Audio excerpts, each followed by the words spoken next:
Dear student, good morning. हमारा आज का टॉपिक रहेगा abnormal molar mass.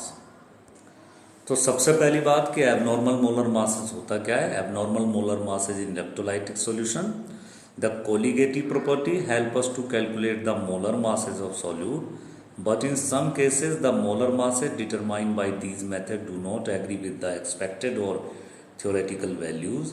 The accurate value of molar masses can be obtained only if following two conditions are satisfied. तो colligative property का main जो work है वो molar mass को कैलकुलेट करना है या सॉल्यूट के मास का पता लगाना है, लेकिन कभी कभी ये मेथड में जो है कैलकुलेशन में कोई प्रॉब्लम होती है और ये कोलिगेटिव प्रॉपर्टी को इफेक्टेड करते हैं। तो एक्यूरेट वैल्यू हमारी नहीं आ पाती। किसी भी सॉल्यूशन की एक्यूरेट वैल्यू के लिए कुछ कंडीशन है, जैसे सबसे पहला the solution should be dilute. अगर solution should not be the solution must not to be concentrated. If concentrated solution, particles begin to interact with each other as well as with the solvent. तो अगर कोई solution जिसकी हम colligative property को calculation कर रहे हैं, किसी मोलर मास को निकालना चाह रहे हैं, तो सॉल्यूशन का डाइल्यूट होना जरूरी है। कंसंट्रेशन वाले कंडीशन में जो सॉल्यूट के पार्टिकल ज़्यादा होंगे और वो इंटरेक्ट ज़्यादा होने की वजह से वो सॉल्वेंट से इंटरेक्ट होंगे, उसको मास बढ़ा देंगे।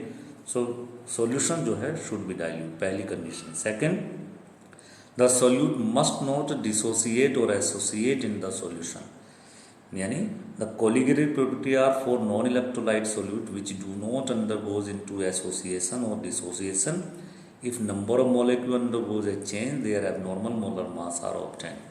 अगर किसी सॉल्यूशन में जो आपके सोल्यूट के पार्टिकल्स हैं, मान लीजिए नॉन इलेक्ट्रोलाइट हैं, तो वो करेंगे कि अगर मान लीजिए वो एसोसिएट हो जाएंगे, मतलब सॉल्वेंट के द्वारा केमिकल रिएक्शन करेंगे, उससे कोई कंपाउंड बनाएंगे, या डिसोसिएट हो जाएंगे, मान लीजिए आयन वाले पार्टिकल्स में टूट जाएंगे, तो ऐसी कंडीशन में क्या करेंगे, वो आपकी कोलिगेटिव प्रॉपर्टी की एक्यूरेसी को इफेक्टेड करेंगे। तो ये टू कंडीशंस हैं, सॉल्यूशन डाइल्यूट हो और डिसोसिएट या एसोसिएट ना है। फिर भी बहुत सारी कंडीशन आपकी कहना चाहिए कि वो कैलकुलेशन में प्रॉब्लम है। यही ये टॉपिक आपको पढ़ने के लिए आप जो पढ़ना है वो इसी वजह से इसको सर्च कर रहे हैं इस टॉपिक में।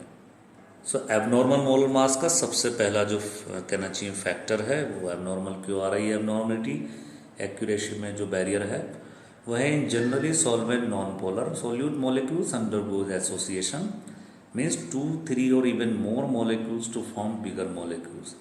तो होता क्या है कि जो नॉन पोलर नेचर वाले सोल्यूट मॉलिक्यूल्स हैं वो एसोसिएट होने लगते हैं और छोटे मॉलिक्यूल जो हैं, सिंगल मॉलिक्यूल एक बड़े मॉलिक्यूल को बना लेते हैं। तो एसोसिएशन हो जाना यानी जुड़ जाना, वो कहना चाहिए कि प्रॉब्लम क्रिएट करता है। Therefore the total number of molecules in solution becomes less than the number of molecules added, therefore colligative property will be lower. The colligative property inversely proportional to the molar masses of solute. Example in benzene solvent both ethanoic acid and benzoic acid exist as dimer.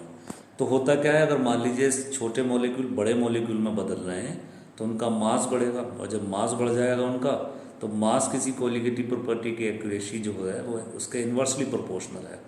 तो colligative property में अगर मास बढ़ रहा है तो जाहिर सी बात है उसकी एक्यूरेसी इफेक्टेड होगी। यहाँ बात की गई है एक बेंजीन सॉल्वेंट में एथेनोइक एसिड और बेंजोइक एसिड डाइमर बना लेते हैं, यानी बड़े मॉलिक्यूल बना लेते हैं। तो हम बात करें अगर एथेनोइक एसिड की तो CH3COOH के जो 2 मॉलिक्यूल्स हैं स्मॉल, वो कन्वर्ट हो जाते हैं एक जगह एसोसिएट होकर बड़ी फॉर्म में, जिसको हम डाइमर बोलेंगे।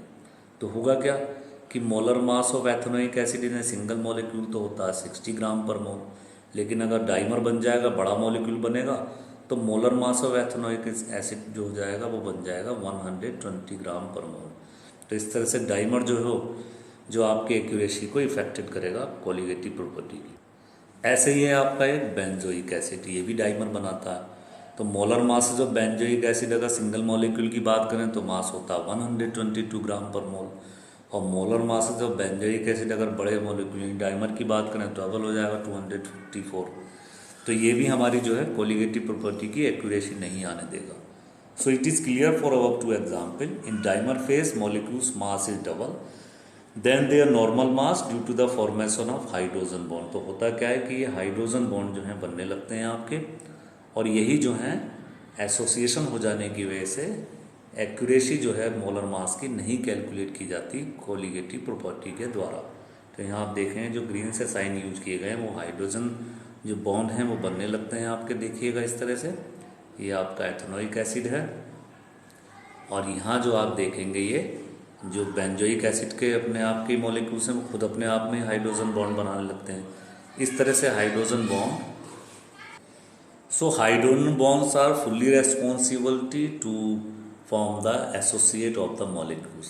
इंटर हाइड्रोजन बॉन्ड बन जाने की वजह से जो पार्टिकल्स हैं वो अपने डाइमर बनाने लगते हैं, और मास ज़्यादा हो जाने से उनका वो एबनॉर्मल मोलर मास क्रिएट करते हैं। अब सेकंड कैटेगरी है आपकी डिसोसिएशन ऑफ सॉल्यूट पार्टिकल। यहाँ सॉल्यूट पार्टिकल आपके डिसोसिएट होंगे, तो मॉलिक्यूल्स ऑफ इलेक्ट्रोलाइट जैसे एसिड्स है, बेसेस है और साल्ट है आपका डिसोसिएट हो जाएगा यानी आयोनाइज हो जाएगा in solvent to give two और मोर पार्टिकल्स। फॉर एग्जाम्पल अगर एक आयनिक कंपाउंड की बात की जाए ए बी, तो वो दो आयन में टूटेगा, एक पॉजिटिव आयन में पॉजिटिव में, एक निगेटिव आयन यानी बी निगेटिव में। So when the total number of particle increase in solution the observe molar mass will be less than the theoretical value. तो ऐसी कंडीशन में जो आपका डिसोसिएशन हो जाने से जो थ्योरेटिकल वैल्यू होगी ऑब्जर्व मास की वो लेस होगी। फॉर एग्जाम्पल जैसे बात करें पोटेशियम क्लोराइड की, तो पोटेशियम क्लोराइड टूटेगा पोटेशियम आयन में और क्लोराइड के आयन में, तो 1 मोल ऑफ पोटेशियम क्लोराइड यानी 74.5 ग्राम पर मोल वाटर सॉल्वेंट में गिव जो देगा वो 1 मोल ऑफ पोटेशियम आयन देगा और 1 मोल ऑफ क्लोराइड आयन देगा। तो 1 मोल ऑफ KCl दो अलग अलग आयन एंटिटी को दे रहा है, तो 2 मोल ऑफ पार्टिकल दे रहा है। Hence 1 mole of potassium chloride in 1 kilogram water to increase the boiling point by 2 into 0.52 kelvin. ये एलिवेशन कांस्टेंट ऑफ वाटर का है 0.52 केल्विन किलोग्राम पर मोल। तो इस तरह से टेम्परेचर डिफरेंस आएगा, ये आ जाएगा 1.04 केल्विन। तो हर किलोग्राम में 2 मोल वैल्यू बढ़ जाने की वजह से चार्ज पार्टिकल्स की उसका बॉइलिंग पॉइंट भी इंक्रीज होगा, पर किलोग्राम ये 1.04 केल्विन चेंज हो जाएगा। So obviously molar masses of salt must be about half of its normal value. तो जहाँ पोटेशियम क्लोराइड का जो मास है वो 34.5 ग्राम पर मोल आ रहा है, लेकिन पार्टिकल डिसोसिएट हो जाने की वजह से आयन में टूट जाने की वजह से जो उसकी नॉर्मल वैल्यू आ जाएगी वो आ जाएगी आपकी 37.25। सो स्टूडेंट आई होप कि आप समझ गए होंगे कि एबनॉर्मल मोलर मास के 2 रीज़न हैं। पार्टिकल का एसोसिएशन हो जाना, जैसे कि जो इंटर हाइड्रोजन बॉन्ड बनने से, डिसोसिएशन हो जाना जब कोई आपका आयनिक कंपाउंड डिसोसिएट हो जाए, टूट जाए।